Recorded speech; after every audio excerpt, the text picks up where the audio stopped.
Vice President is in Asia doing the four-stop tour, and he said basically the U.S. is running out of patience. Clearly a message to North Korea. You have a Navy fleet that is sent into the Sea of Japan right now. Have you ruled out a military strike? I don't want to telegraph what I'm doing or what I'm thinking. I'm not like other administrations where they say we're going to do this in 4 weeks, and that doesn't work that way. We'll see what happens. I hope things work out well. I hope there's going to be peace. But, you know, they've been talking with this gentleman for a long time. You read Clinton's book. He said, oh, we made such a great peace deal, and it was a joke. You look at different things over the years with President Obama. Everybody has been outplayed.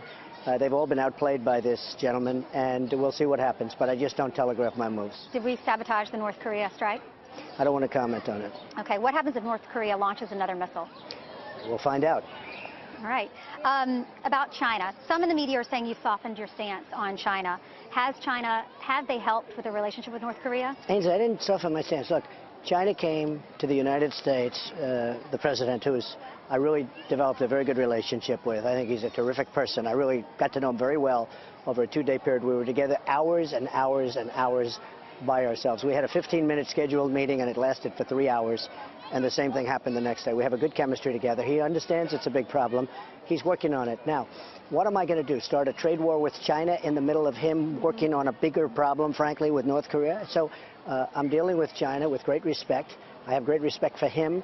We'll see what he can do. Now, maybe he won't be able to help. That's possible. I think he's trying, but maybe he won't be able to help.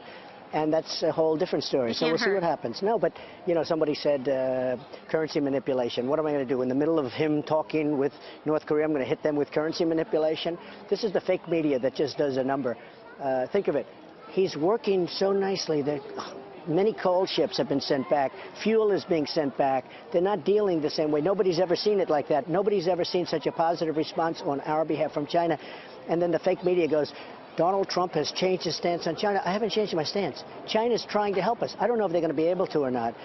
But would I want to start heavy trade or currency manipulation statements against somebody that's out there right now trying to stop what could be a very bad situation? You understand that. I understand that. Nobody ever mentions it that way, though. But that's okay. I mean, I think we're doing really well. China's been helping, and other people have been helping. But I don't know that that's going to work. It may have to be a different solution. All right. So Secretary Kelly, DHS, he has a message to illegal immigrants. He says a single DUI can get you kicked out of the country. Do you agree with that stance? Well, I'm letting him run it. He's great. He's a great general. He was a tremendously successful general, and I'm letting him run it. But I will tell you, we've gotten tremendous criminals out of this country, and I'm talking about illegal immigrants that were here that caused tremendous crime, that have murdered people, raped people, horrible things have happened. They're getting the hell out or they're going to prison. And so many towns and cities are thanking me because we have gotten rid of a burden that you would not believe. I mean, it is a serious problem, and we never did anything about it, and now we're doing something about it.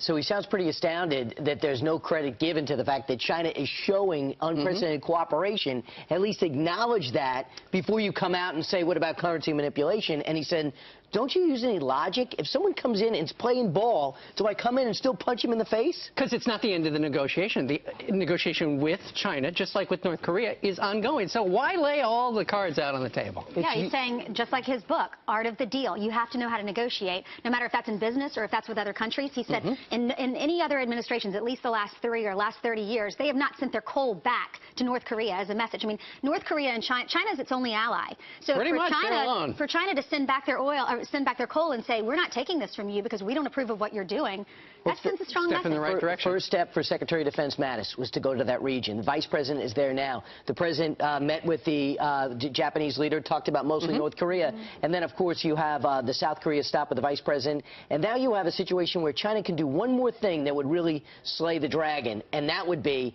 to stop increasing your trade with North Korea. It's up 37.5%. They're the ones buying all the minerals from North Korea and somewhat standing up their economy. And it looks like they're pouring all their money into their nuclear arsenal. All right, so let's see what happens. But it does sound like behind the scenes, away from the cameras, a lot's getting done.